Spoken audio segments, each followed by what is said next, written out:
Wayne's World, rising above the noise and confusion. It's Wayne's Word. Oh. I'm here with Ava Flanell, who just won the very first ever Charlie Kirk Second Amendment Defender Award from the Colorado State Shooting Association. And that is a huge award. Congratulations, Ava. Thank you. Tell us quickly a little bit about your background. Sure. And I'd like to hear about your gun collection. So I've been a firearms instructor since 2013. I have my own training company. And then in 2017, I started my own podcast called the Ava Flanell Show. I interview people in the gun industry. Very popular podcast. Yeah, it's done pretty well. And then I also discuss politics on that podcast. And then I also have my own media company. The last couple of years, I've gotten really active in politics. And I work in the firearms industry. And when they started, coming out with all of these just egregious anti-gun bills, I didn't know what I was doing, but I knew that I had to do something. And so I went up to the Capitol and I testified. And the first time that I testified on a bill, it was nerve-wracking. I waited about 10 hours only to speak for 2 minutes. But after that, it was almost like it lit a fire inside of me. And I've been active ever since. It's been fun. And then my gun collection. So I have a lot of guns. I am thankful to have a lot of great sponsors, ammo sponsors, Federal Premium, they sponsor me. Um, I've gotten a lot of guns from different gun companies that I've worked with. And so as a result, I can't fit all of those guns in gun safes unless I had just safe after safe after safe. So I have this huge gun room that is completely secure. I mean, it has cement walls, a vault door, everything like that, gun walls everywhere. I don't know how many guns I have at this point. And then as they say, if you know how many guns you have, then you don't have enough. Can you tell me what influence, if any, Charlie has had on your journey to who you are now? Sure, absolutely. So, I mean, he's incredibly outspoken. He has always spoke, about the Constitution, about his beliefs, and it's been incredibly encouraging to stand up for what I believe in, and also have these conversations. So, being a Second Amendment advocate, oftentimes I think even just within the Republican Party, we get stuck in this echo chamber, and we're not going to make any change unless we have these conversations with other people. So when I went up to the Capitol, within my first year, testified on my first bill, I soon started to realize, okay, we're not going to be able to garner any of the votes of the Democrats or to vote against these anti-gun bills unless we have these conversations with them. And it was pretty apparent that they didn't have the education about firearms. And so I started making appointments with them to talk about just educating them as to like why these bills are bad, what could happen, why these bills are not going to help save lives and all of that. And so it's very similar because like Charlie Kirk, that's where the change happens. Again, getting out of that echo chamber and having these tough discussions, but doing it in a way where it's, you're still respectful.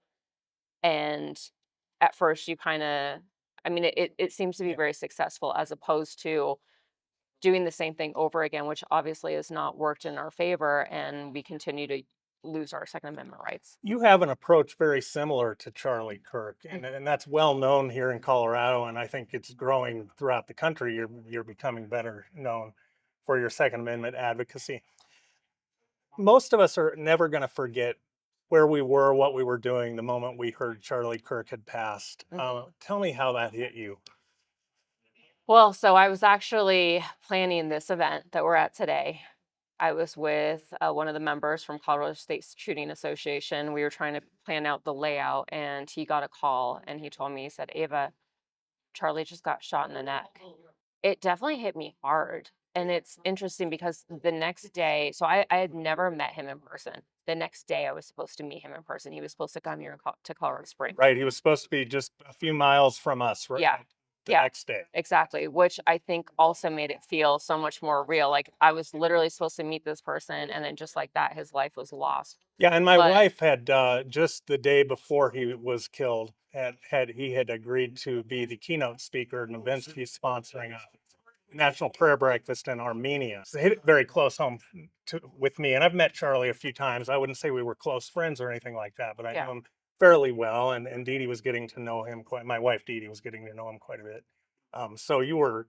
This must have been a major event for you that he was coming here. Yeah, I was really excited to meet him because I always see him on social media. My fiance follows him. I mean, it's, we're whether I hear him on my fiance's phone or I'm just perusing social media, he pops up. But I've always thought that he was a great debater and he makes some excellent points.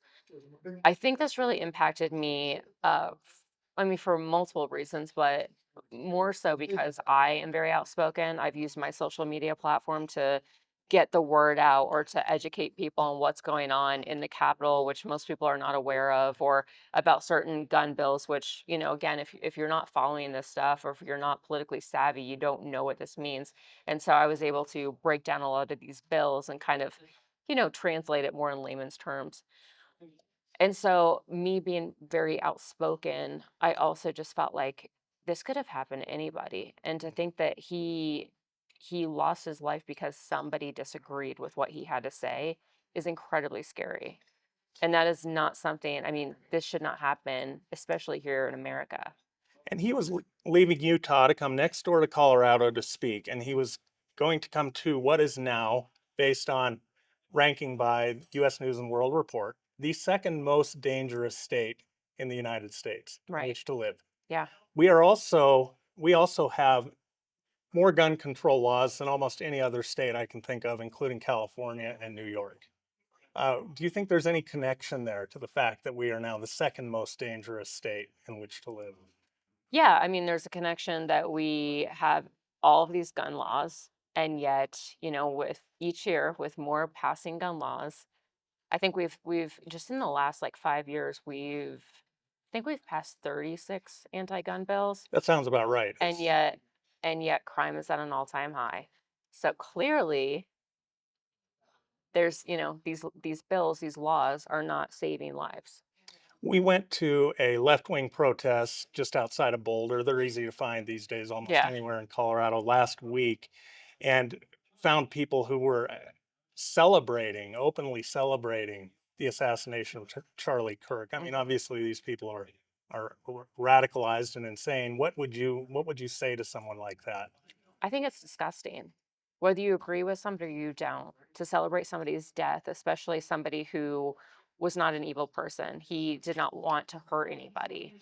To just, to blatantly feel that that's okay. And everybody is complaining that, well, freedom of speech, they should be able to express their opinion and say, whether or not that his death was warranted or not. Okay, that's fine, but the repercussions that come with it, you can say whatever you want, but there's always going to be repercussions. So for those who are losing their jobs over what they said in social media, I mean, the same would apply regardless. If you said that, let's say you're a teacher and you say that pedophilia is okay, that's going to raise some concerns, and most parents are not going to want that teacher working at that school. Certainly should raise concerns. Yes. Absolutely. Now, as the first 2A Charlie Kirk 2A Defender Award recipient. Mm. Awards come, if you were Miss America, that would come with some certain responsibilities, whether you like it or not. Yeah. As that first recipient of this award, what are you going to do to help carry on Charlie Kirk's legacy and help his wife, his widow, Mhm. uh, make this movement grow even bigger than it was? I'm going to continue to have those tough conversations. I'm going to reach across the aisle and, you know, just converse with people. And it doesn't have to be me going up to the Capitol. And I think anybody can do this. If you're on a plane and you're sitting next to somebody on a plane and you just, just open dialogue. And it doesn't have to be aggressive. You don't have to, shove your views down their throat. But I usually am like, oh, okay, yeah, I don't hesitate to say that I work in the firearms industry. And then usually people will say like, oh yeah, I mean, I'm for guns, but like, the assault weapons should be illegal. And I'm like, oh well, like what is an assault weapon? And of course they don't know what that is. I just allow them to realize how dumb they feel, Mhm. kind of very similar to Charlie Kirk. But eventually there's that aha moment and they realize like, yeah, I guess I don't know why I am against that. And then I tell them, whatever you're thinking, like, okay, an AR-15, your hunting rifle, because they'll say like, oh, I hunt or something, your hunting rifle is a lot more damaging, that caliber can cause way more damage than your 223-556. Do you have political aspirations? I do. What are they? So I just actually entered my name uh, into the race for House District 14, and that vacancy committee is going to meet this Monday. Fantastic. Yeah, it's one of those things where, I guess I never really had political aspirations, but I feel encouraged. I feel almost kind of a calling from God.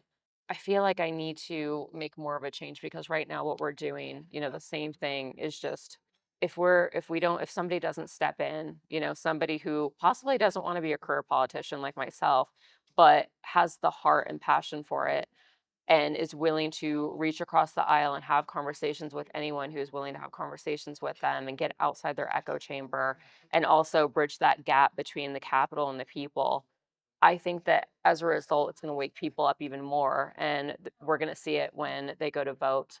We're going to flip more seats and we could potentially, hopefully, take Colorado back. That you think that's actually possible, as far Absolutely. left as we have swung. Absolutely. I don't Okay. think that we are as far left as people think. Right. I mean, the Democratic Party has figured out a way to appoint people who can never be elected Yeah, into positions that absolutely. are far left of even what most of urban Colorado I know. stands I for. know. So, It's Colorado has probably the worst of the worst.